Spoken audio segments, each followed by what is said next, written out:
you. So now you can see the PowerPoint, right? It's perfect, yes. Yeah, okay, great. Well, briefly, we will look at the slide that we briefly saw yesterday already, but just in case there are new people or just to have the complete picture of what we said yesterday. Today, I'm going to present you some recent results coming from the analysis of a precise group of non-royal Ptolemaic sculpture. This sculpture, after the research I carried out during my doctoral research at the Scuola Normale Superiore, at the end I could point out that these sculptures were made at the end of the Ptolemaic period, between the end of the Ptolemaic period and the beginning of the Roman era. So again, we are back to the period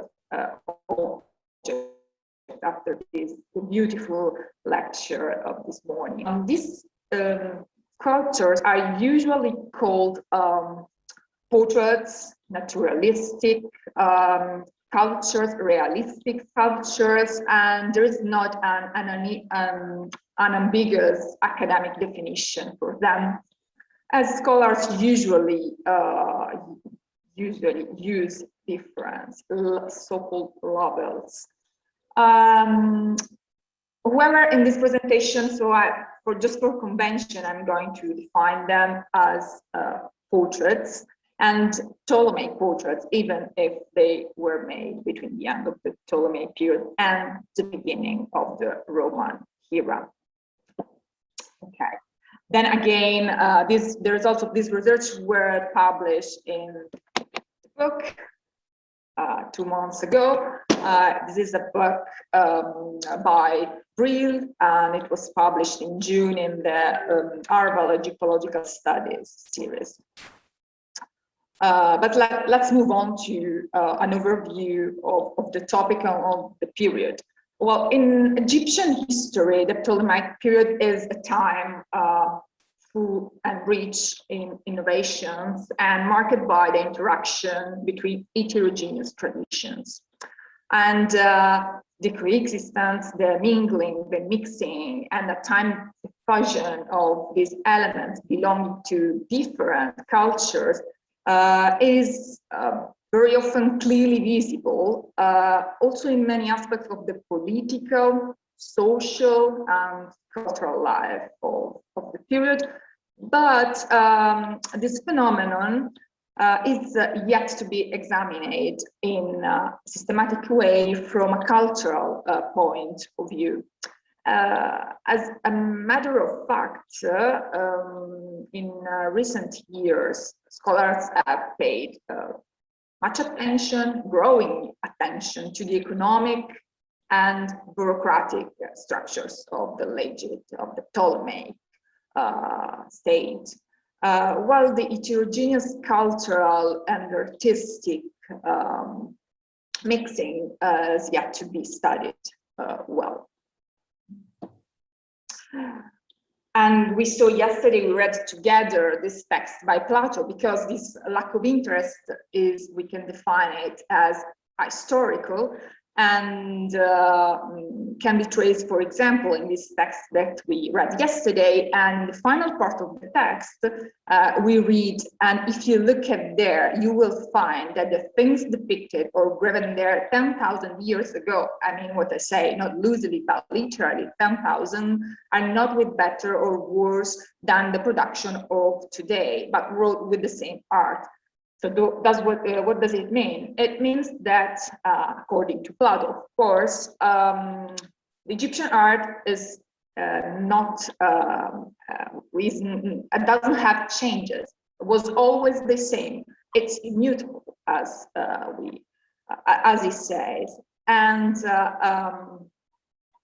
this is why the studies about ancient Egyptian art are quite recent, and they can be dated from the second half of the 20th century, so really quite recent. Ptolemaic portraiture is not, of course, a completely unexplored topic, but in the past years, the scholars focus their research mainly on royal Ptolemaic portraiture, detecting the simultaneous presence of different stylistic features. And as we can see here in this slide, the first scholar who paid attention to Ptolemaic royal portraits is not an Egyptologist. He is a classical archaeologist, Robert Smith, R.R. Smith, in 1988, and he wrote a masterpiece on Hellenistic royal portraits, and among them also Ptolemaic portraiture. Another masterpiece was written by Paul Stanwyck, and Paul instead is an Egyptologist. And if you read these publications, you can clearly see the different approaches that Egyptologists and classical archaeologists use in studying Ptolemaic royal portraits.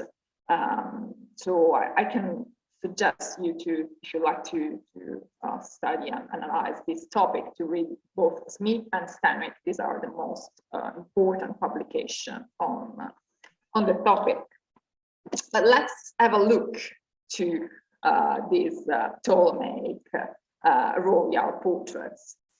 Well, actually, royal sculptures well illustrate the coexistence, the existence, and the fusion of elements belonging to different cultures that characterize the artistic production of this period, and not only the artistic production.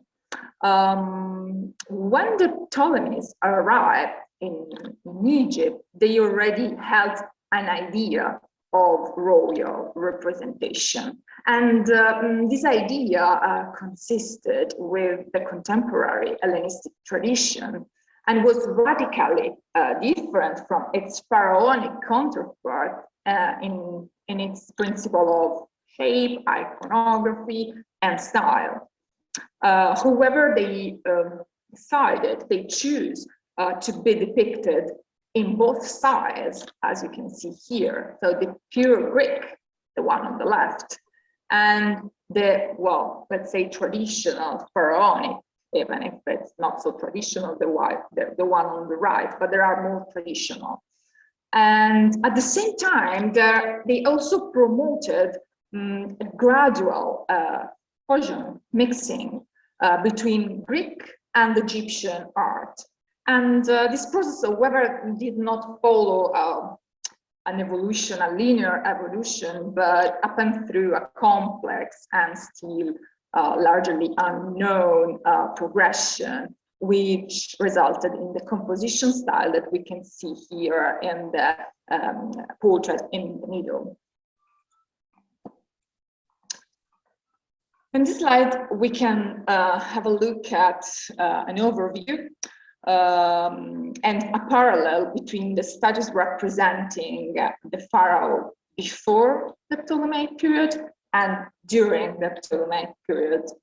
And now we are going to look at them more closely. So yesterday we already saw this parallel, and on the left you can see the statue of Ptolemy II, and on the right the statue of Mentuhotep VI. So a statue of the dynasty 13. And you can see that the shape and iconography is absolutely traditional, the one of the statue of Ptolemy II. On the other hand, we also find such sculptures. The one in the center portrayed Ptolemy I, and it's clearly made according to Hellenistic tradition. Here I'm showing you a parallel with two Hellenistic portraits, the one depicting Seleucus first, and the other one depicting Mithridates VI. And again, finally, we can detect these sculptures combining, mingling Greek and Egyptian features. So a traditional nemes with this curly hair going outside from the wig. This sculpture that you see here in the left is very important and fundamental because it can be, it's like a part of a group of portraits which can be identified without any doubt due to the shape of the head, of the three heads here that you can see, with the pharaoh Ptolemy VI.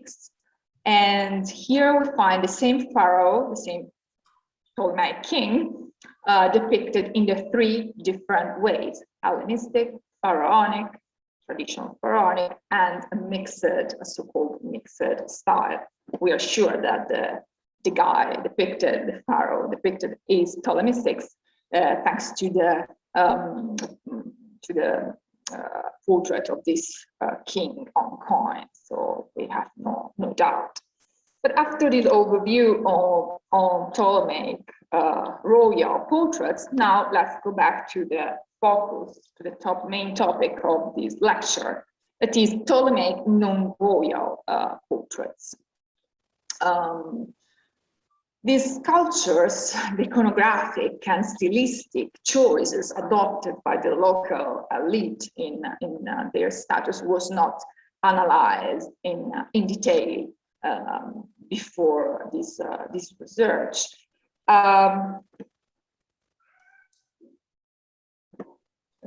To date, the catalogue of the exhibition Egyptian sculpture of the late period 700 BC to AD 100, held in 1960 at the Brooklyn Museum in New York, remains the most important study of private Ptolemaic sculpture, and this study was 61 years ago. So you can imagine how it's not developed at all. This topic was not studied by scholars. Moreover, this catalogue was not focused only on non-royal sculptures, but included royal sculptures. And as you can see here from the title, the time range, the chronological gap included is not only limited to Ptolemaic or Roman period, but it's larger, it's a wider chronological time span, let's say.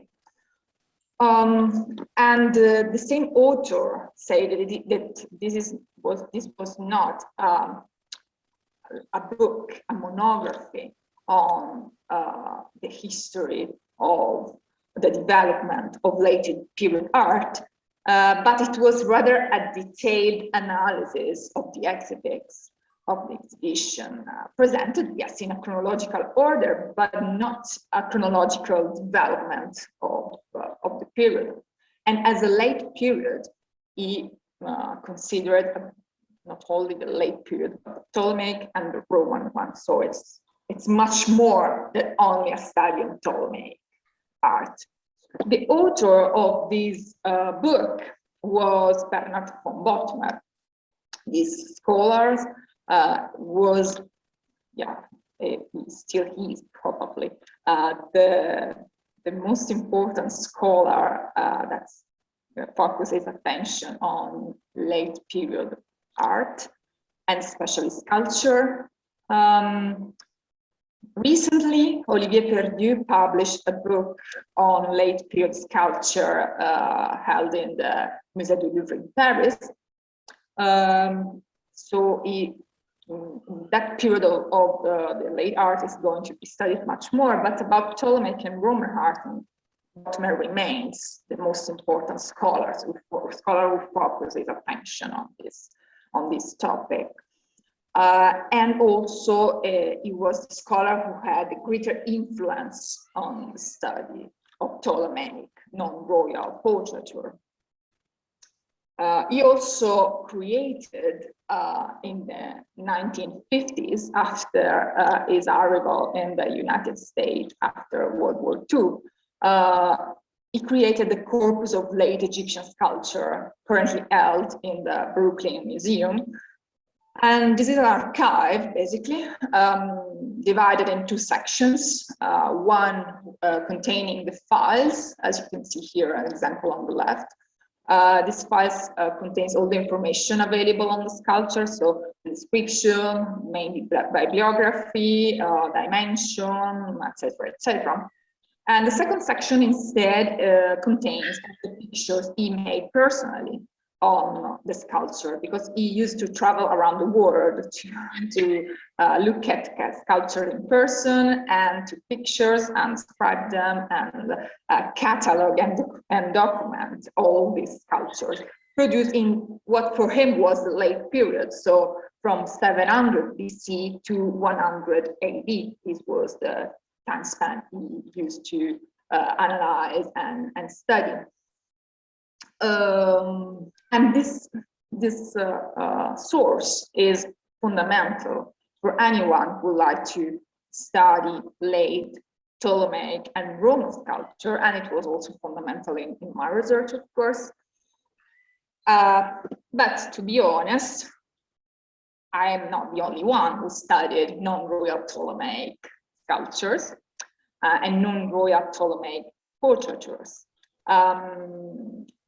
However, as you can see here in this overview, there is only a handful of studies on this topic, and they consist mainly in brief overviews or case studies analysis, and moreover, scholars selected only some Ptolemaic portraits and very often took those sculptures out of context and did not take the inscriptions and the prosopographical data into account. And as a consequence, a complete study of this corpus was still lacking, and the study of this sculpture from a stylistic, epigraphic, and prosopographic point of view.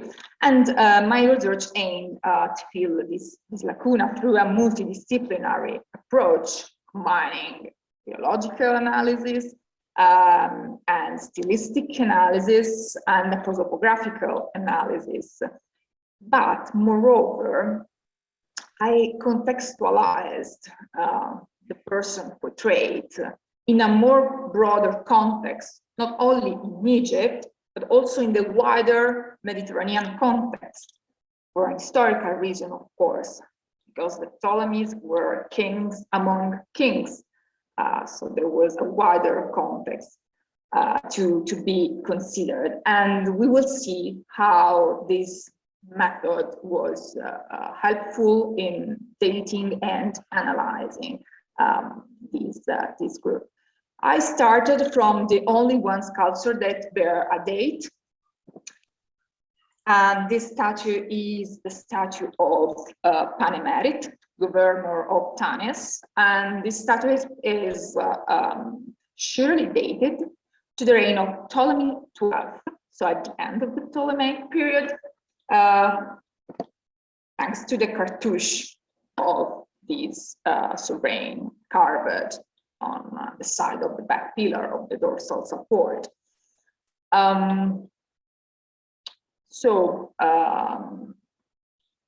We start from this chronological, I started from this chronological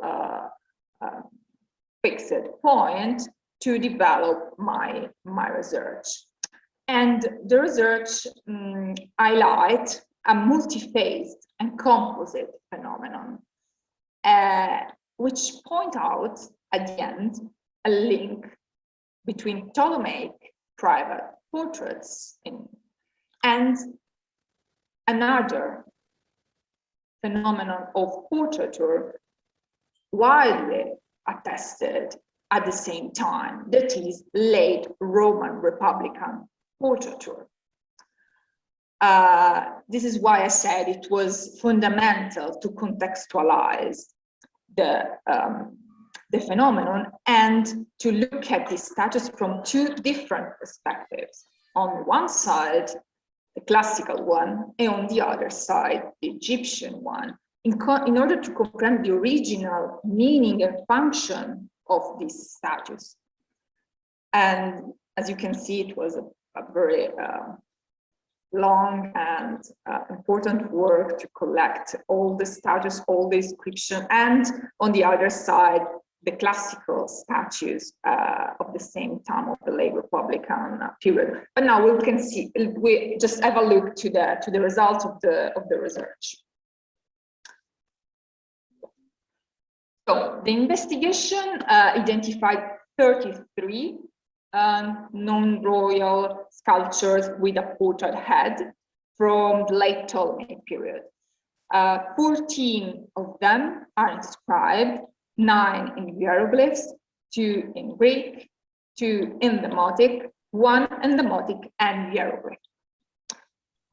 They mostly belong to the group of the so-called striding draped male figures. You can see here in this slide one example of this typology. The name is due to the clothes that this group of sculptures wear. And to these statues, many single heads can be added for a total but not definitive amount of 80 realistic, so-called realistic heads. But I'm confident that much more are in the basement of other museums, because usually Egyptologists don't pay attention to these heads that they consider as classic heads. At the same time, classical archaeologists are not aware of the existence of these statues, so it's a bit complicated, but I'm quite confident that there are more. The provenance of the 33 portraits is mainly unknown. The status of known provenance come from different areas of Egypt. 2 were discovered in Alexandria, 2 in Tanis, 1 in Naucratis. 3 come from the Fayum, 1 from Tertunis and 2 from the Phaionesus. 1 is from Ptolemaic Hermion, 1 from Coptos, and 1 from Dendera, and 2 are from Thebes. And also 1 was discovered outside Egypt in the so-called Palazzo delle Colonne at Ptolemais in Cyrenaica. Thanks to the inscriptions, it is possible to pinpoint that they mostly represent important members of the Egyptian elite, but also low-ranked priests are depicted.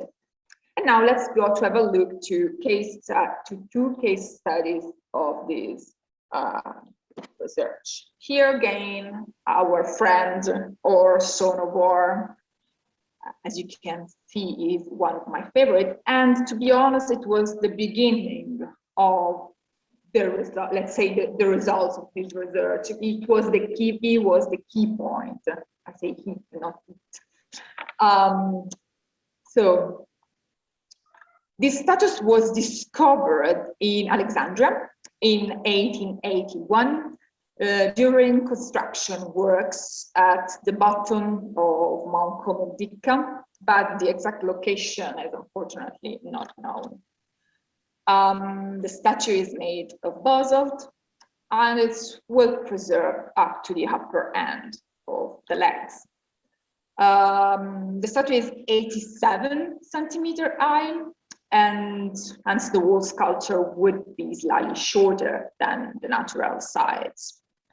The viewer is struck immediately by the strong contrast between the realistic facial feature and the static posture of the body.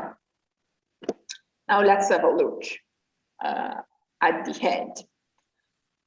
A brief description of it. The hair recedes around the temples, but goes ahead in a round top, and it's arranged in curves, very well engraved. The curves that border the face seems to be brushed back, and the hair is not really straight against the jaw, but a part of the right hair is missing.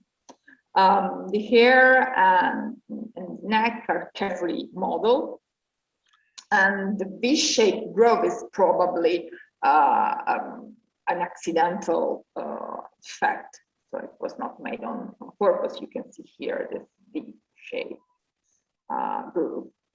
The eyebrows are shaped and sharply emphasized, and and the orbits are very sharply emphasized as well. The upper eyelids are released, while the outer eyelid is only modeled. The eyes are unusually large and widely open, and they are asymmetrical. This is another feature that scholars overlooked, but it's quite important because also classical sculpture have this asymmetrical eyes and asymmetrical features for a specific reason. And this is that the main viewpoint was not anymore the central point of view, but from a side point of view. So probably this is what happened also to these Ptolemaic statues. The nose is broad and heavy, and the nostrils are engraved, so you can see there the nostrils. The root of the nose is marked by two sets of wrinkles, nasonabial wrinkles, and these are engraved under protruding cheekbones, so you can see the cheekbones very well. The mouth is lined with deep grooves here, and the nasonabial furrows are arranged almost on the diagonal axis of the face, framing the expressive mouth with small lips. The chin is sharp, and the neck is slightly turned on to the left. And at the end, after this brief description, we can clearly say that we are in front of a man with in his maturity, so like a middle-aged man, not a very young man.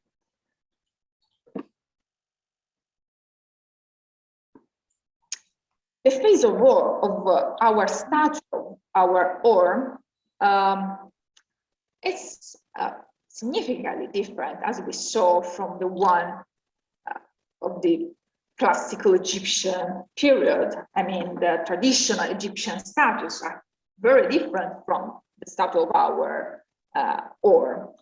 And this statue, in my opinion, was rather comparable to another sculptural type, the one produced in Rome during the late period. In this period, so the 1st century BC, the creation of realistic portrait in which even the most unpleasant particular was shown took place in Rome, and this was the most common way to represent man, and then first cives Romani, so the free man, and then the freedman. More in particular, our orb presents strong similarity with the portrait of a famous person of the late Republican Rome, and perhaps the most important, the most famous, Julius Caesar. So the portrait that you can see on the right is the so-called Tusculum Caesar. About Caesar portraits, we can say that all the existing portraits of Caesar are marble copies after a now lost originals in bronze or marble. And if we compare the statue of war with the statue of the so-called Tusculum Caesar, we can say that both have hair receding around the temples, asymmetrical eyes, a broad and heavy nose, wrinkles engraved under protruding cheekbones, an expressive mouth with small lips, and a sharp chin. We are sure that the man depicted in the Tusculum head is Caesar, because of the parallels again with the portrait on coins. In the coins there are the name of the person portrayed, so this is a sure portrait of Caesar. And we have the earliest portrait of Caesar, which we have, and the only one which were certainly made in his lifetime, because the other were made after his death, are the images on coin like this one, the one you can see here in this slide, coined on 44 BC by Matthews. And we are lucky again because the Tusculum Caesar, so the statue on the right, underlie the coin series like the coin series like this one by Matthews, so we can surely identify Caesar. And we have another important sculpture that you can see here in this slide. On the right, we can see the so-called Berlin Green Caesar.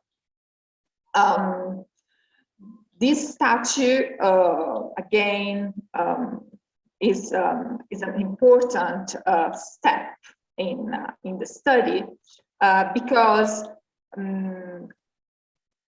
this statue is controversial. It's called Berlin because it's in Berlin, green because it's made in a green stone, greaque from Wadi Hammamat, and it's called Caesar because it was first identified with Julius Caesar. Well, the identity is quite controversial indeed, and in recent years, Paul Sanker, who is most important scholar on Roman portrait or not Ptolemaic, well, he was not green in the identification of the man portrayed here with Caesar, but and he said that Caesar is not picture, but this is a sculpture anyway of the late Republic on a stylistic way. And according to him, he represents a moment of another artistic phenomenon that we are going to look at in a while. Because for the first time in this period in the late Republic in Rome, for the first time, many portraits are more or less reminiscent of Caesar's features. What does it mean? That here in the center you see the Tusculum portrait of Caesar, so the guy depicted is Julius Caesar. On the right, you can see two other sculptures, and these sculptures that reminds the features of Julius Caesar portrait. Well, these guys are not Julius Caesars.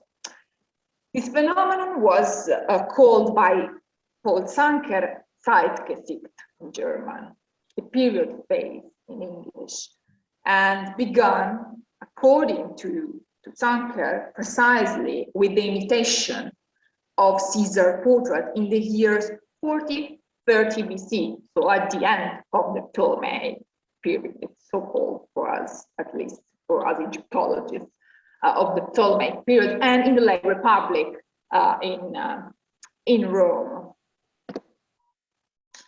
As a consequence, through stylistic parallelism with late Republican portraiture, and in particular with the Caesar one, in this case, I can propose a date for the Statue of War and as a consequence of the Berlin Green Caesar in the last decades of the Ptolemaic period, in the second part of the first, let's say in the second part of the first century BC. And moreover, it is possible to point out that the Statue of War is not an isolated case, as other Ptolemaic statues and single heads share with the Statue of War features such as the receding hairline, a thin face, sharp and elongated, with a high forehead, high and pronounced cheekbones, and a strong and prominent chin. And I would like to add that the statue that you can see in the second line on right is the so-called Baracco Caesar. Again, Baracco is the location where the statue is held, Museo Baracco in Rome, And again, it was identified with Caesar, but the statue has, on the neck of the statue, there is the back pillar, so the dorsal support. So it's an Egyptian statue without any doubt, but it was identified somehow with Caesar. So we are sure that, quite sure, I mean, it's obvious not only to me, but also to other external eyes, that some of these statues share with the portrait of Caesar some features. They resemble the portrait of Caesar. And again, the link between Ptolemaic and late Roman Republican portraits of eminent Roman citizens is further confirmed by classical sources and by archaeological remains. For example, here, classical authors tell us that both Caesar and Mark Antony set up their portraits in Alexandria. Here we can read a text by Cassius Dio, and Cleopatra is talking to Octavian, and she says that you may, however, learn something about me from him himself. Him himself was Caesar. Take and read the letters which he wrote me with his own hand. After she had spoken thus, she proceeded to read many passionate expressions of Caesar's. And now she would lament and kiss the letters, and again she would fall before his images and do them reverence. In this case, the Greek word is eikonas, which is an image, a portrait, a statue of Caesar. And in Plutarch, at the same time, we can read, now the statues of Antony were torn down, but those of Cleopatra were left standing, because Archibius, one of her friends, gave Caesar 2,000 talents in order that they might not suffer the same fate as Antony's. The Caesar mentioned here is not Julius Caesar, but Octavian, who later was called Caesar. So statues of Antony were set up in Alexandria, and then they were destroyed by Octavian, but they were present. Moreover, some late Republican portraits were discovered in Egypt. Now, the Berlin Green Caesar is of unknown provenance, but is made of grey rock from the Wadi Amamat, so at least it could be hypothesized that it was made in Egypt. But the other three heads were found in Egypt. So this is one case study, but the statue of Or, son of Or, is not a unicum, luckily. And a further example is that of the statue of Or, son of Tutu, that you can see here in the slide. Well, this statue is in Berlin. It was discovered probably during building works in 1856 in Alexandria. It was in a private collection in 1859 and was later bought by Bruges for the Berlin Goethisches Museum, where it is still displayed. It's impressive. It's a beautiful statue. It's only partially preserved, as you can see, but from the top of the head to the hips, the fragment preserved is 113 centimeters in height, so it was a colossal statue. And it depicts originally streeting male figure wearing draped garments again, and as you can see, it's characterized by by realistic facial features and a naturalistic rendering of hair, of the hairstyle. Wore also a necklace, then removed, and a crown or a band, both removed at a later stage. And he also has an inscribed back pillar, which provides us some information on the identity of the person portrayed. From description, we know that he is or son of Tutu, a person currently not known from other documents. The text is set out in a combination of horizontal line and 3 columns, originally running throughout the length of the back pillar. And so, as a consequence, the text is unfortunately fragmentary as a statue. Following the scripture or add military, religious, and honorific titles. He was prince, noble, sole companion, priest of the goddess Nate, and strategos of the Lower Egypt. He was described as a mighty warrior, a commander of brave soldiers who fight in order to defend his sovereign and his country. Unfortunately, the inscription does not give us any chronological reference. And the absence of any chronological reference in the text and the clearly detectable presence of the above-mentioned signs of reworking played their role in making the interpretation of the statue of war rather complex. Scholars debated so long on these statues. And actually many questions arise. So who was he the first owner of the statue? When was the statue set up? When and why was it reworked? So now let's try to answer some of these questions. I was in Berlin three or 4 years ago, so I had the chance to look at these statues in person. And my autoptic analysis confirms traces of reworking only in the air and in the left side of the back pillar and in the torso. These were all caused by the removal of the crown. Here you can see the removal of the crown and of the necklace. As a consequence, it is possible to state that the text carved in the back pillar and the facial features of the statue were made when the statue was set up. So since its creation, the statue aimed to depict or. But when was the statue set up? This is a very difficult question. Because scholars have debated for a long time and still do not agree at all. It happened to me to present this statue, and at the same conference, another scholar of Ptolemaic art, yes, presented the same statue, and we had different interpretation. So we still are debating about this statue.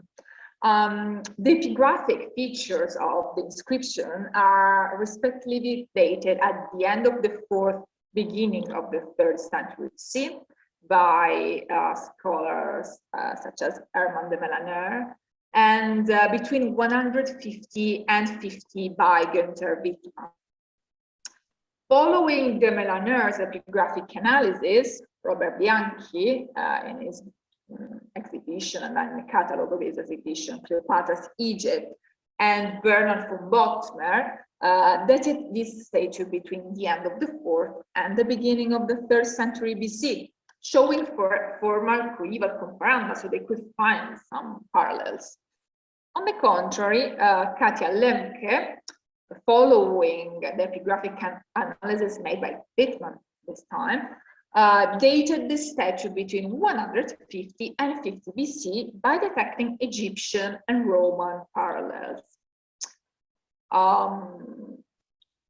Moreover, the statue of war caught the attention also of an eminent classical art historian, Klaus Fiction. More precisely, in the mid-80s, Fiction proposed 2 possible dates for this statue, purely based although on the stylistic analysis. without considering the inscription, because he was a classical art historian. And following this scholar, the statue could have been made at the beginning of the 1st century BC or during Emperor Trajan's reign. However, we have to say that Titian never published his study of the statue, probably because he was still not totally convinced. But nevertheless, in 1999, Katia Lemke mentioned Titian's opinion about the statue of war in the Ediția Princeps that she published together with Gunther Wittmann.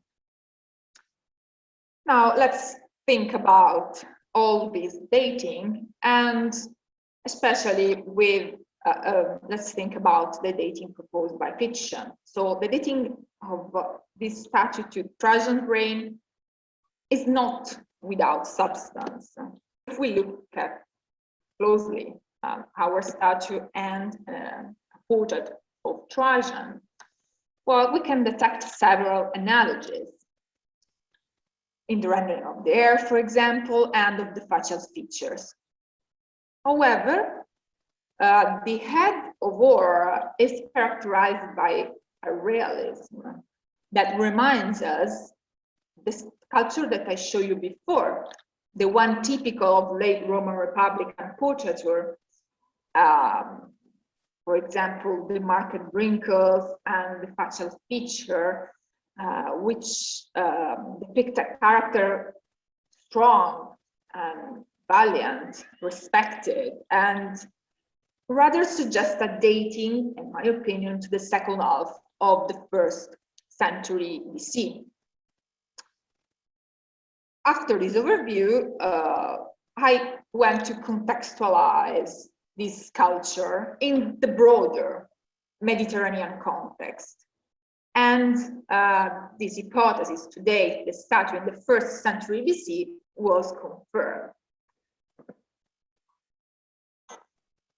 Because the formal feature and the rendering of the hair or seem to have formal formal similarities to the features of the head and of the eye style of a Roman portrait. Here you go. This portrait has been identified as Augustus' father, Gaius Octavius. The portrait is known in 3 marble copies and depicts a middle-aged man characterized by a strong facial expression, and it was considered initially, again, a portrait of the Emperor Trajan. But already in the 60s, Poulsen have dated it to the 1st century BC and proposed to identify the person portrayed in this sculpture as Augustus' father. This hypothesis is based on the stylistic analysis of the portrait, which is a clear example of late Roman Republican portraiture, and shows several analogies with some portraits of the young Augustus that were made immediately after the Battle of Actium, so the battle where Octavian defeats Cleopatra and Mark Antony.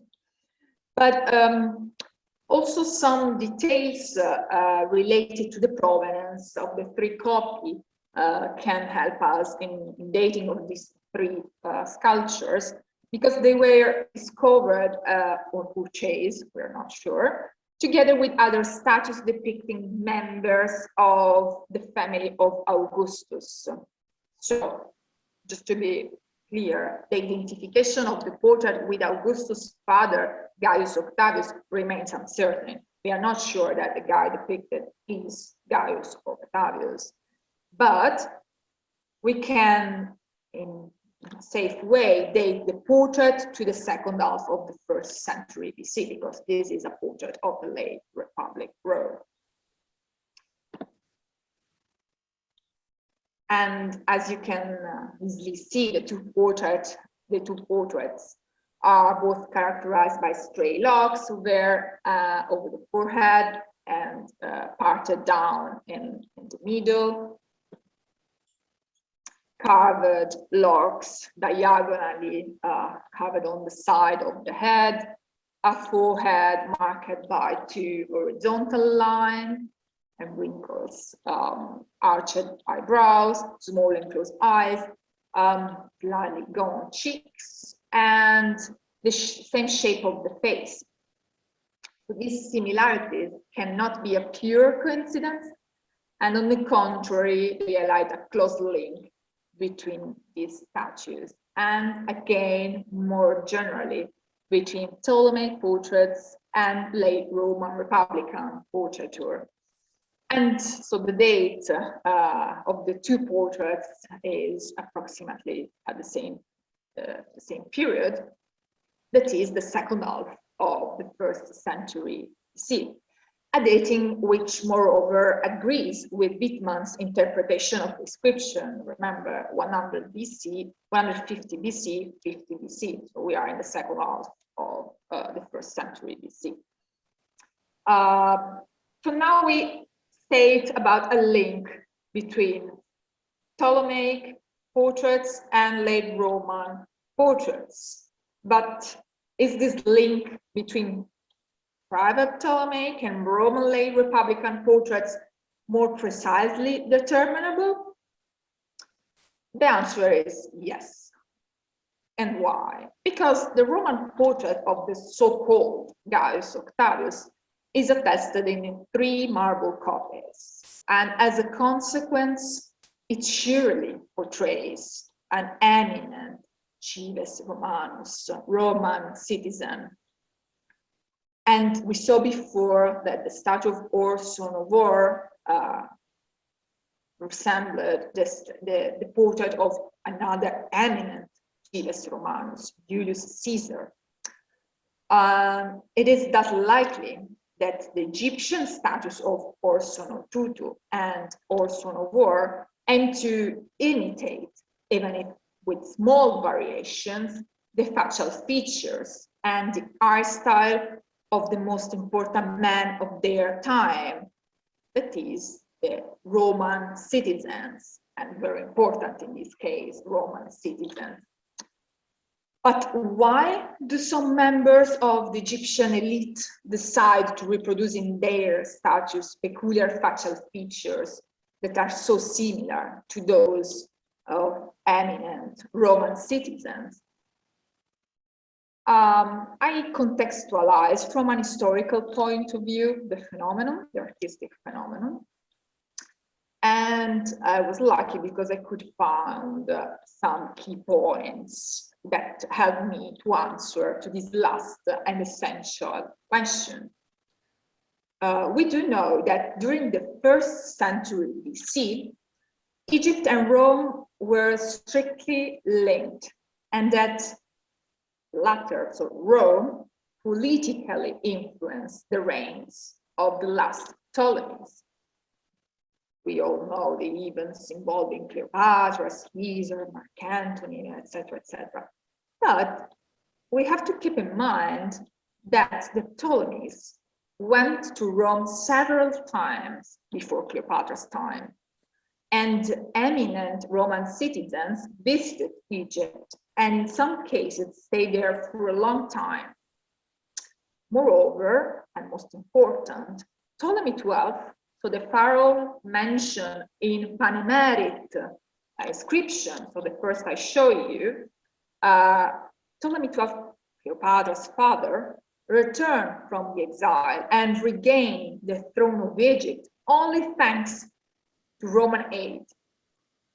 Incidentally, the most ancient record of the second part of the reign of Ptolemy XII, from 55 to 51 BC, it is a Greek inscription, that you can see here. It was found in Tunis and was found close to a statue. This statue is characterized by individual facial features and is commonly and rightly identified by scholars as a portrait of Ptolemy XII. The royal statue is indeed characterized by a long and hooked nose and a pointed small chin here. And again, these peculiar features are not widely attested on royal Ptolemaic portraits and are particularly distinctive of Ptolemy XII portrait on coins. To conclude, we are at the end of this overview on royal Ptolemaic portraits.